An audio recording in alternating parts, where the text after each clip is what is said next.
تو جب نبی صلی اللہ علیہ وسلم نے فرمایا نا کہ تم موت کے بعد دوبارہ زندگی ملے گی, تمہیں اللہ کے سامنے حساب و کتاب دینا ہے, تو وہی مشہور سوال تھا, سأل سائل بعذاب واقع. اللہ فرماتے ہیں یہ لوگ آپ سے پوچھتے ہیں وہ کب واقع ہوگا, جو عذاب واقع ہونے والا ہے اس کے بارے میں ایک سائل نے پوچھا.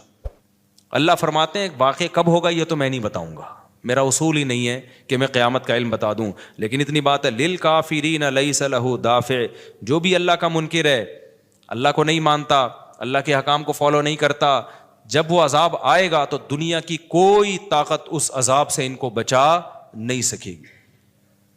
تعرج الملائکۃ والروح الیہ فی یوم کان مقدارہ 50,000 سنہ, 50,000 سال کا ایک دن ہوگا.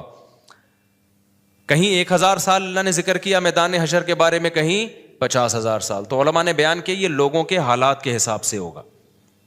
یہ ٹائم کے جو یونٹ ہے نا یہ ہر ایک کے حق میں مختلف ہوتے ہیں. دیکھو جب ہم پیدا ہوئے تو ہم کائنات کو بننے کے اربوں سال کے بعد پیدا ہوئے ہوں گے نا, تو کیا ہمیں انتظار کرنا پڑا؟ بولو نا کیا ہو گیا؟ اگر ہمیں اللہ انتظار کرواتا ابھی تم عالم ارواح میں ہو 1 ارب سال کے بعد تمہارا نمبر آئے گا, تو میں تو بوریت سے مر چکا ہوتا. کیا خیال ہے بھائی؟ جہاں فلائٹ 1 گھنٹہ لیٹ ہو جائے انتظار میں آدمی ٹینشن میں چلا جاتا ہے, لیکن ہم تو جب آئے تو ہمیں تو لگا کہ کائنات کی ابتدا آج سے ہو رہی ہے جب ہم نے ہوش سنبھالا, کیونکہ ہمارے وہ یونٹ جو تھے نا, جو وقت کی اکائیاں ہیں, وہ ہمارے حق میں اسٹارٹ ہی نہیں ہوئی تھیں. تو اسی طرح مرنے کے بعد جو مردے کے لیے جو ٹائم کے یونٹ ہے نا وہ چینج ہوتے ہیں. ورنہ جو مردہ بیچارہ 20,000 سال پہلے دفن ہوا ہے وہ تو قبر میں کوئی عذاب نہ بھی ہو رہا, وہ تو پڑے پڑے ہی بور ہو گیا ہوگا کہ اللہ قیامت لے آ, میں تو ٹینشن میں آ گیا ہوں, 20,000 سال ہو گئے مجھے. تو اس کو تو ایسا نہیں لگے گا کہ 20,000 سال ہو گئے. وہ جب دوبارہ اس کو اللہ تعالیٰ اٹھائیں گے تو نیک لوگوں کو تو لگے گا ابھی ہم سوئے تھے اور ابھی ہمیں کسی نے آ کے اٹھا دیے. جیسے گہری نیند میں جب انسان سوتا ہے کئی گھنٹے بعض دفعہ سوتا ہے, کوئی آ کے اٹھائے تو اس کو لگے گا یار ابھی تو میں سویا تھا, ابھی آپ نے اٹھا دیا ہمیں. تو سوتے ہوئے آدمی کے ٹائم کے یونٹ الگ ہوتے ہیں, مرنے کے بعد کے ٹائم کے یونٹ الگ ہوتے ہیں, عالم ارواح کے الگ تھے. اور بعض تو یہ بھی میں نے سنا ہے کہ دوسرے سیارے پہ آپ چلے جائیں نا زمین کے علاوہ تو وہاں بھی ٹائم کے یونٹ چینج ہو جائیں گے. تو اسی طرح آخرت کے ٹائم کے یونٹ بالکل الگ ہے. ایک دن 50,000 سال کی, دنیا کا جو 50,000 سال ہے نا وہ وہاں کا ایک دن ہوگا. کسی کے حق میں 1,000 سال, کسی کے حق میں 50,000 سال. یہ وہ ہے جب حساب و کتاب جس میں ہوگا تو اللہ نافرمانوں کو عذاب سے پہلے نا حساب و کتاب کا عذاب دیں گے. اللہ ہم سب کو اس عذاب سے محفوظ رکھے, جس کو قرآن نے ایک جگہ بیان کیا, یجعل الولدان شیبا, وہ ایسا دن جو بچوں کو بوڑھا کر دے, ایسا دن یفر المرء من اخیہ, انسان اپنے بھائی سے دور بھاگے. اس لیے بڑے بڑے اللہ والے وہ جہنم سے زیادہ پناہ مانگا کرتے تھے میدان حشر کی سختیوں سے. جہنم تو اس سے زیادہ سخت ہے, لیکن وہ میدان حشر کوئی کم چیز نہیں ہے, وہ کوئی کم عذاب نہیں ہے. تو اللہ فرماتے ہیں کہ 50,000 سال کے برابر ایک دن ہوگا. فاصبر صبرا جمیلا انہم یرونہ بعیدا. جب مشرک بار بار کہتے بھائی چھوڑو ابھی لے آؤ نا ابھی لے آؤ, تو نبی صلی اللہ علیہ وسلم کو پریشانی ہوتی کہ بھئی اللہ وقت بتاتا کیوں نہیں ہے, بتا دے تاکہ میری جان چھوڑیں یہ لوگ. تو اللہ نے پیغمبر صلی اللہ علیہ وسلم کو تسلی دی, فاصبر صبرا جمیلا, اے نبی آپ صبر جمیل کریں. صبر جمیل وہ صبر ہے جس میں ذرا بھی شکایت نہ ہو. انہم یرونہ بعیدا, اے نبی یہ لوگ سمجھتے ہیں اس کے آنے میں بہت ٹائم ہے, لاکھوں کروڑوں سال ہیں. ونراہ قریبا, جبکہ ہم دیکھ رہے ہیں بس آنے والی ہے. کیوں؟ جب آپ مر گئے نا, ابھی دیکھو ہو سکتا ہے 1,000 سال باقی ہوں قیامت آنے میں, ہو سکتا ہے 20,000 سال باقی ہوں, لیکن ہمارے مرنے کے بعد ہمیں نہیں لگے گا 20,000 سال, ہمیں تو ایسا لگے گا ابھی ہم مرے تھے اور اتنی جلدی اللہ نے قیامت قائم کر لی. تو ہمیں تو اپنی موت کے حساب سے چلنا ہے بھائی. ہمیں کیا پتا کہ ہمیں کیا کرنا ہے اس سے کہ 50,000 سال بعد قیامت آئے یا 1 کروڑ سال بعد آئے. جب ہم مر گئے تو ہماری قیامت واقع ہو گئی ہے, ٹائم کے یونٹ ہمارے حق میں چینج ہو جائیں گے. تو اس لیے اللہ کہتے ہیں انہم یرونہ بعیدا, اے نبی یہ سمجھتے ہیں بہت بعد میں آئے گی قیامت. ونراہ قریبا, ہم تو دیکھ رہے ہیں کب ہے, بالکل قریب ہے, وہ زیادہ ٹائم نہیں ہے. یوم تکون السماء کالمہل, اللہ فرماتے ہیں جس دن آسمان تیل کی تلچھٹ کی طرح ہو جائے گا, ایسے پگھل جائے گا آسمان. اتنی بڑی تباہی آنے والی ہے اس کائنات پہ جس پہ ہم فخر کر رہے ہیں, اس یہاں کے شاپنگ سینٹروں پہ فخر کر رہے ہیں, میں بھی ایک پروگرام میں گیا نا اسلام آباد میں, بڑا زبردست پروگرام تھا, بڑے بڑے تاجر آئے ہوئے تھے, تھوڑا سا موٹیویٹ کرنا تھا لوگوں کو تاکہ پیسہ کمائیں. تو یہ تو اچھی بات ہے, اسلام تو آپ کو بزنس کا پیسہ کمانے کا حکم دیتا ہے تاکہ ہم بھکاری پن سے نکلیں.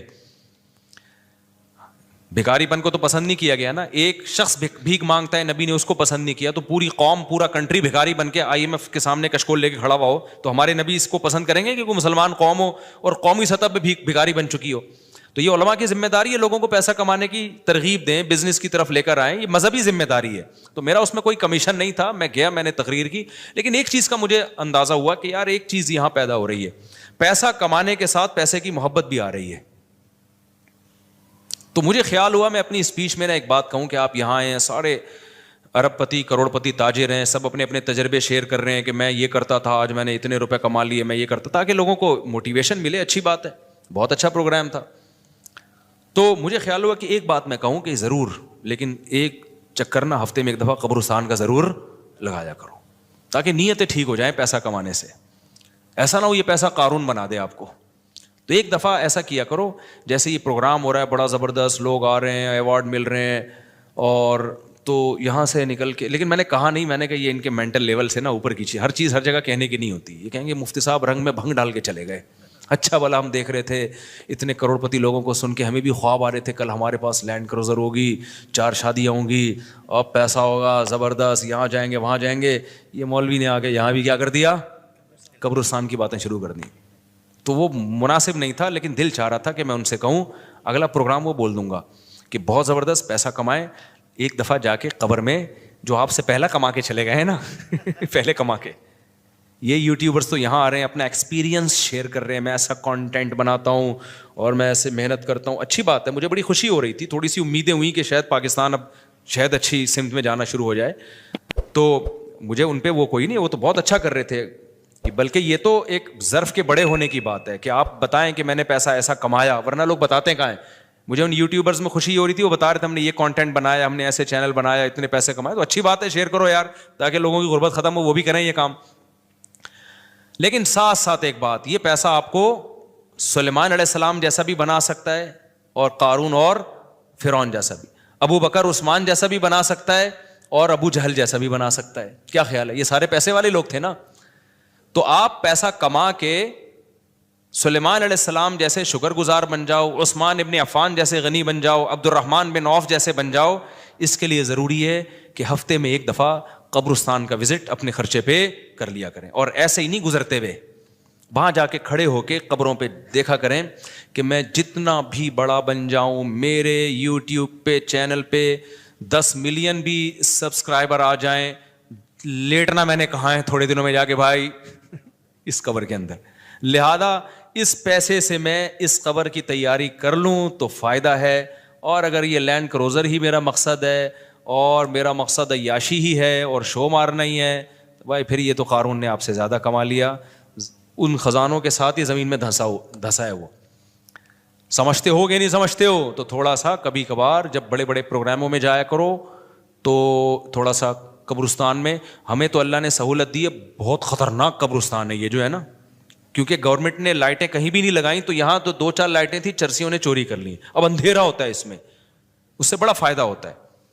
اور جن بھوت بھی لوگوں کو نظر ہوتے نہیں ہیں جن یہاں پر, لیکن لوگوں کو نظر آ رہے ہوتے ہیں, ڈرے ہوئے جا رہے ہوتے ہیں نا. سرکٹا ایک دن نظر آیا کسی کو, بعد میں پتا چلا وہ کم بخت وہ نہیں سویٹر نا یہاں تک اس نے کیا ہوا تھا, سر ہی نہیں تھا اس کا, سویٹر یوں کر کے نا قبرستان پہ بیٹھا رہتا تھا, لوگ بھاگ جاتے تھے, بس سرکٹا آیا ہوا یہاں پہ, ٹھیک ہے نا.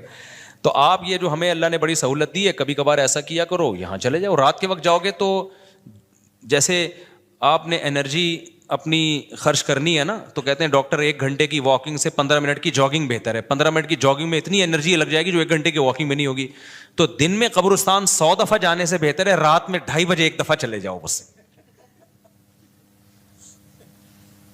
رات میں 2:30 بجے 1 دفعہ چلے جاؤ, اور وہاں جا کے بیٹھو, بیٹا آنا کہاں ہے, یہی آنا ہے.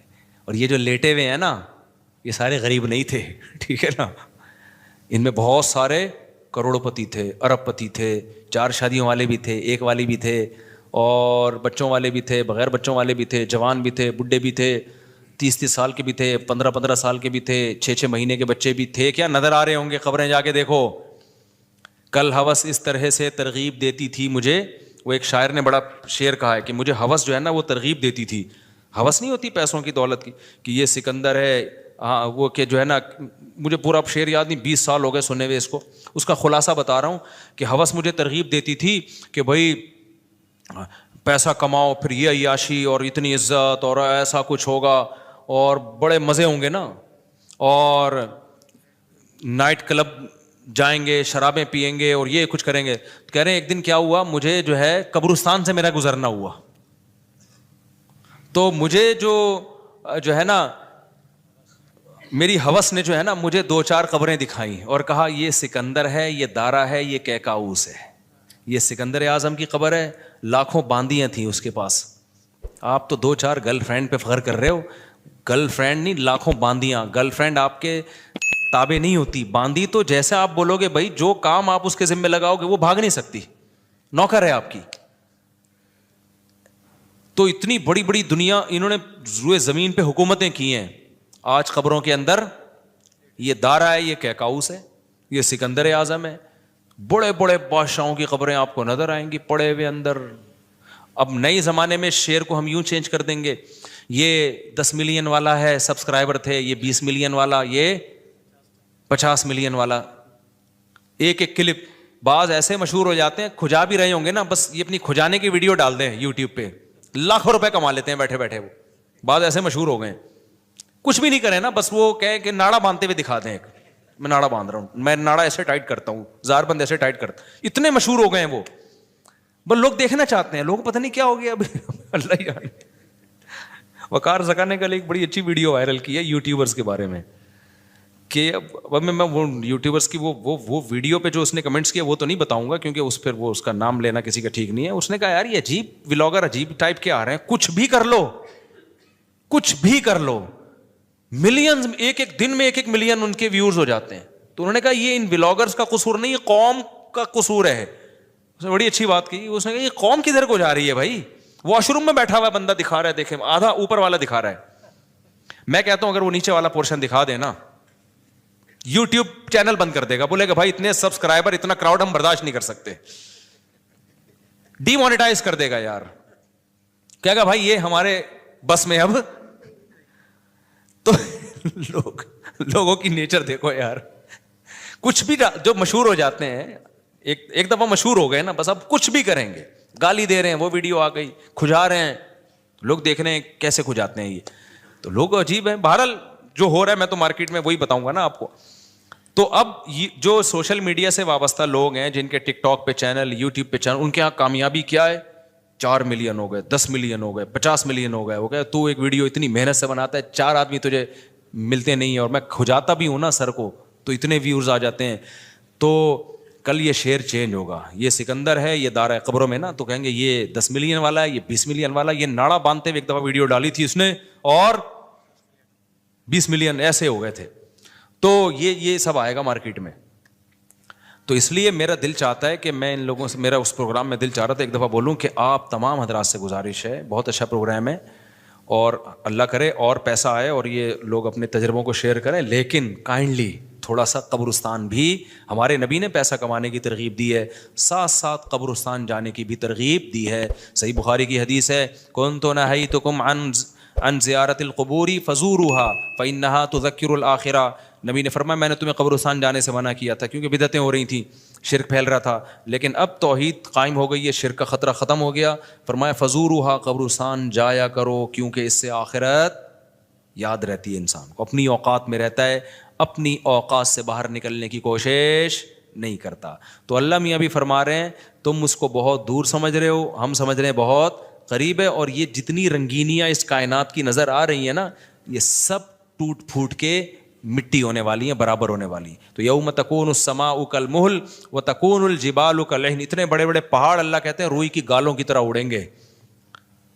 آپ سبسکرائبر کو لے کے بیٹھے ہوئے ہو, یہ بڑے بڑے پہاڑ جو ہل نہیں سکتے نا, یہ روئی کی گالوں کی طرح اڑ رہے ہوں. وتکون الجبال کالعہن ولا یسأل حمیم حمیما. جگری دوست بھی کسی دوست کو نہیں پوچھے گا. تو اگلے ہفتے انشاءاللہ یہاں سے میں آگے سے شروع کروں گا تاکہ یہ صورت ہماری ختم بھی ہو. اللہ تعالی ہمیں موت سے پہلے نا تیاری کی توفیق عطا فرما دے. دنیا کماؤ ضرور بھائی, اتنا فری نہ کراؤ جتنا ہم دنیا کو فری کرا رہے ہیں, اتنا کراؤ جتنا یہاں پر رہنا ہے. اللہ تعالیٰ سمجھنے کی عمل کی توفیق عطا فرمائے. سنتوں کے بعد انشاءاللہ نماز کے بعد نا تھوڑی دیر سوال جواب کا سلسلہ ہوگا, جو بیٹھنا چاہیں بیٹھ سکتے ہیں. میری عمر 30 سال ہے. 1 سال پہلے میں نے عمرہ بھی کیا. میں اپنی پوری زندگی میں نماز قرآن کے قریب نہیں ہوا, لیکن گزشتہ 5 ماہ سے میں نے کوئی نماز نہیں چھوڑی. ماشاءاللہ ماشاءاللہ. کیا مجھے لازمی اپنی پچھلی فرض نمازیں ادا کرنی ہوں گی؟ ارسلان صاحب جی ادا کرنی ہوں گی, لیکن ایسا نہ ہو کہ پچھلی کے چکر میں اب اگلی بھی چھوڑنا شروع کر دیں, زیادہ ٹینشن لے لیں. فی الحال آپ اپنے آپ کو اس کا عادی بنا دیں, لیکن 6 مہینے سے تو عادت پڑ گئی ہے آپ کی, 5 ماہ سے ماشاءاللہ نماز نہیں چھوٹی, تو زیادہ ٹینشن نہ لیں اس کی. لیکن یہ کہ شرعی مسئلہ تو چینج نہیں ہو سکتا, تو اس میں فجر کے ساتھ 2 رکعت فرض فجر کے پڑھ لیے, ظہر کے ساتھ 4 پڑھ لیے, عصر کے ساتھ 4 اور پڑھ لیے, مغرب کے ساتھ پچھلی مغرب کے, عشاء کے ساتھ. اور ہمارے نزدیک وطر بھی چونکہ واجب ہیں, نبی صلی اللہ علیہ وسلم کی اس بارے میں صحیح حدیث موجود ہیں, تو وطر کی بھی قضا کرنی چاہیے. تو